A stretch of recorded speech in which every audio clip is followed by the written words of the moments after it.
Did you see any hoops this weekend? Good morning, I'm Rock 107's Prospector. I'm much more of a football, hockey, baseball guy, so I don't watch a lot of basketball. I mean, literally, I'm more likely to watch a spring classic cycling race like Liège-Bastogne-Liège than I am to watch basketball on TV. But this weekend was different.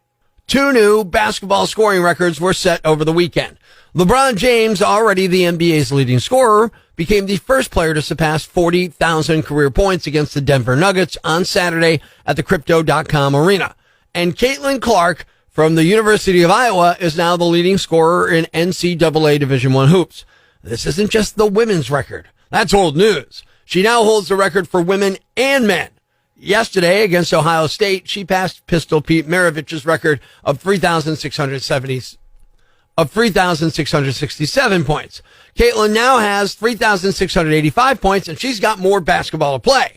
The Big Ten tournament is this week, followed by the NCAA tournament. Given her scoring average, and depending on how well the team does in both tournaments, she could potentially add another 300 points to that record. But that'll be the end of the road for her because she's entering the WNBA draft after the season. But you know who the real heroes are in all of this? The statisticians trying to keep up with LeBron and Caitlin. They got to be developing carpal tunnel syndrome from updating those point totals. Wait, did Caitlin just score another 3? All right, quick, update the records and get me an ice pack.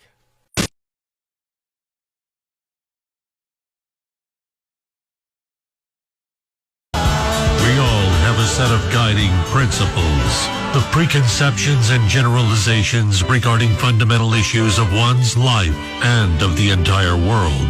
No matter where we go, no matter what we do, we tend never to abandon our beliefs.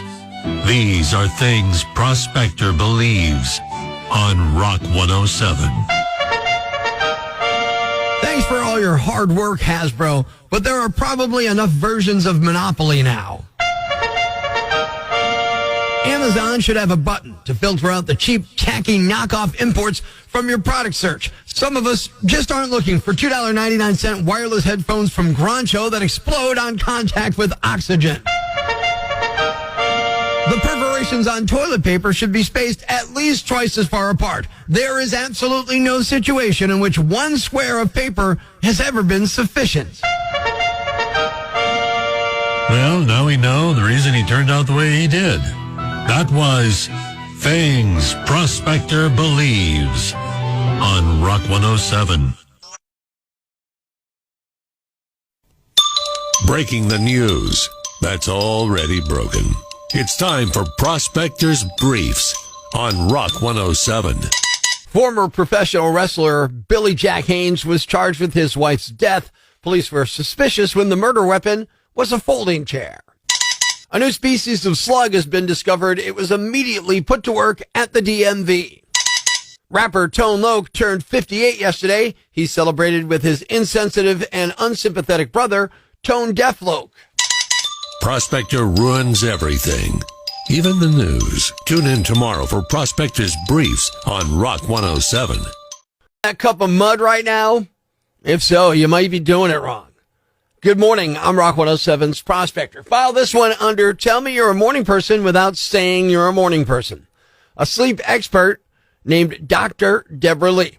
I didn't even know we needed sleep experts. I thought you just close your eyes, count some sheep, and bang, you're out. But anyway, Dr. Lee says that drinking coffee the minute you wake up may not be your best bet. She says when you wake up, your cortisol level is at its peak. That's your primary stress hormone, which enhances alertness and focus. It also regulates your metabolism and immune system response. She says if you drink coffee at that point, it may do more harm than good. I mean, who knew caffeine could betray us like that? I thought it was my trusty companion in the morning. Now I find out it might be a backstabber. And it's even possible that you could become immune to caffeine. She says that cortisol follows a rhythm specific to your own sleeping cycle, and that explains why your energy peaks in the morning and you get more tired at night. Speak for yourself, Doc.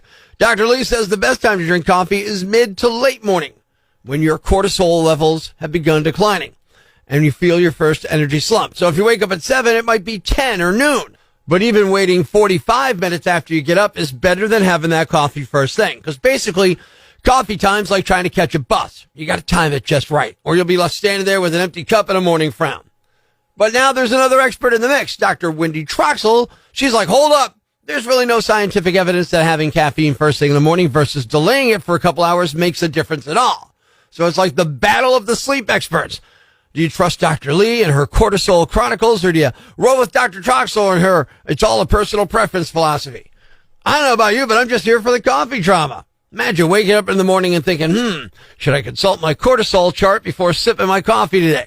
I just want my coffee to slap me awake and tell me everything's going to be okay and not stress me out with cortisol calculations. In the end, whether you're Team Dr. Lee or Team Dr. Troxel, one thing's for sure, coffee in the morning's a personal journey. So, if you see me waiting by the Keurig to do its thing first thing in the morning as soon as I get out of bed, just know I'm living life on the edge. Cortisol be damned. So to recap, some experts say having a cup of coffee right after you wake up might not give you that energy boost that you want throughout the day. I guess that's what meth's for.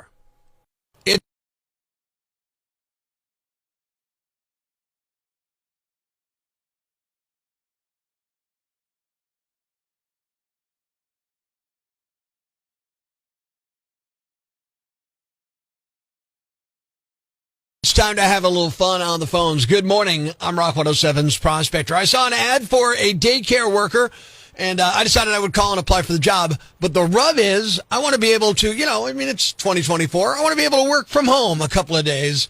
I don't know if that's going to go over well. I guess we'll find out. We're going to call Andrea at the daycare right now and see if she'll let me work from home for some of that. It's another Prospector prank call on Rock 107. Daycare, how can I help you? Yeah, I'm calling for Andrea. Yeah, this is. Andrea, hi. What can I do for you, sir? Yeah, my name's Rick, and I'm responding to the ad you had for a new daycare assistant. Okay. Okay, I'm interested in the job. I just had a couple of questions, wanted to know a little bit more about it, and wanted to know if I could tell you a little bit about myself, maybe. Well, we're looking for a full-time employee. We are early birds here because the kids have to be dropped off for work. Okay. So a lot of our kids are here from 6 a.m. to 3 p.m., so you have to be available for that. Okay. Does that sound like something that you're able to do? Yeah, no, early's not a problem. I can get up early. I've done that. I'll tell you right off the bat. I did nannying for about 5 years, so those parents, I'd be at the house early to help them. Okay. How many kids was that?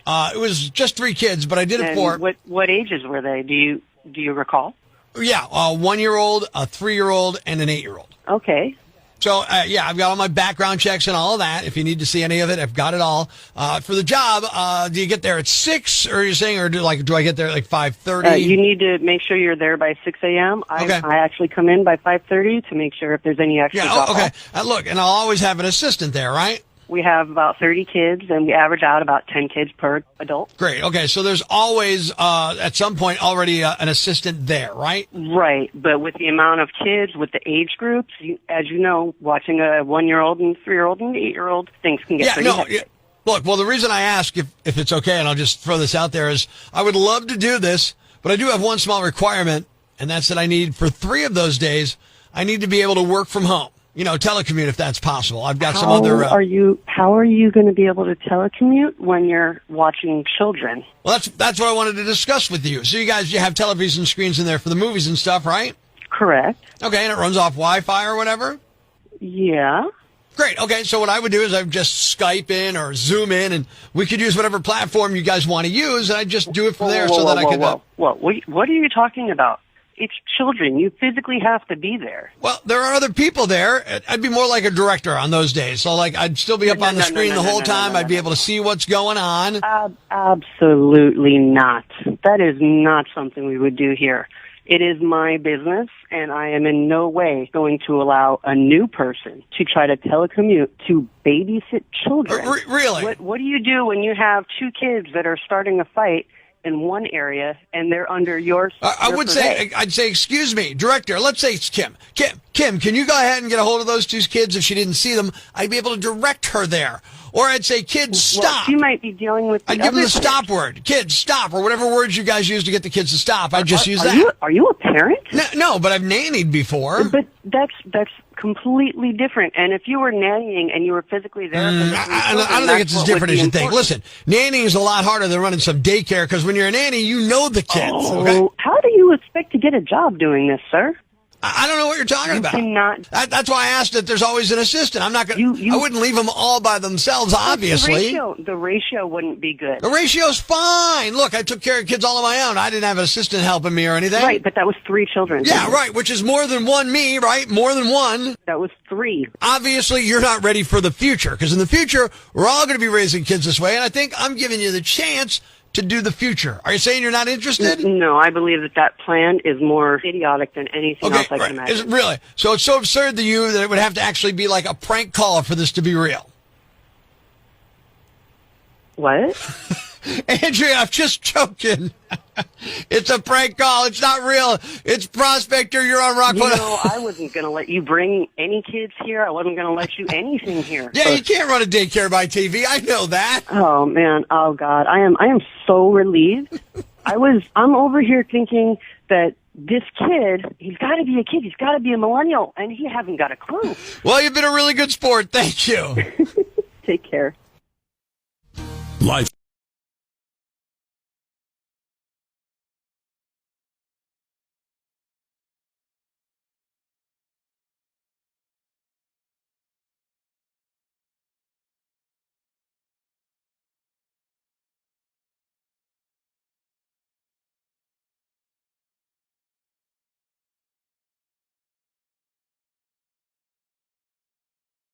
It's pretty tough right now. There's plenty of bad news, but it's not all bad. It's time for the brighter side of Prospector on Rock 107. A student pilot crash landed a plane last month and everyone's okay because he just practiced the exact scenario 2 days earlier. His engine died, but he managed to avoid 2 residential areas and land in some woods. His instructor was very proud of how he handled it. Thanks. We needed that. The brighter side of Prospector on Rock 107. Ladies and gentlemen, grab the kids, call your neighbors, and gather around the radio. It's now time to announce the winner of Prospector's Jam Bag of the Day, as decided by you at rock107.com. We uncover the most baffling, ridiculous, pathetic, cockeyed, laughable, preposterous blunders in the world of misdeeds. Nominee number 1. Some criminals are thinking on such a higher level that it's difficult to understand what their plan is. A 24-year-old man in Nebraska walked into a quick shop convenience store early last Tuesday morning and demanded money. He had a Hostess cinnamon roll box on his right hand. The clerk was worried he may have a gun in the box, so they handed over the cash right from the register. Cops tracked the guy down on foot, searched him, and found a handgun, the cash, and 4.1 grams of meth, which explains the higher level of his thinking. But seriously, what was the point of the Hostess box if he had a gun? He was arrested on multiple felony counts, including robbery, possession of a controlled substance, and use of a deadly weapon and commission of a felony. Nominee number 2. The irony here is just top-notch. Some drunk idiot was at a strip club in Port St. Lucie, Florida, Tuesday called Body Talk, and he wasn't tipping the strippers, so they confronted him about it. He'd been bragging about how much money he makes, but he didn't want to tip, and he told them there weren't any signs stating it was mandatory. So one of the women who works there picked up a stack of cash and slapped him upside the head with it. Her name is Victoria Jones. It's not clear if she's a stripper or works there in another capacity, but she's 28 years old. She told cops the guy had been insulting the strippers and claimed she just tossed the cash at him in a non-aggressive manner. Security footage shows her hitting him with the cash, though, and striking him with an open hand. She's facing charges for misdemeanor battery. And the winner is the strip club employee who used cash to assault a customer. You are the Yam Bag of the Day, and we'll move on to Friday's Yam Bag of the Week competition. Keep it here for all the nominees for Prospector's Yam Bag of the Day, weekday mornings on Rock 107. Thanks for listening to Podcast. Be sure to catch us live weekdays from 5:30 to 10 a.m. on Rock 107 or online at rock107.com or the Rock 107 app, a free download for your Android or iPhone. Subscribe to the podcast on Apple Podcasts, Google Podcasts, Spotify, Stitcher Radio, or wherever you get your podcasts so you never miss Prospector's Prime Cuts.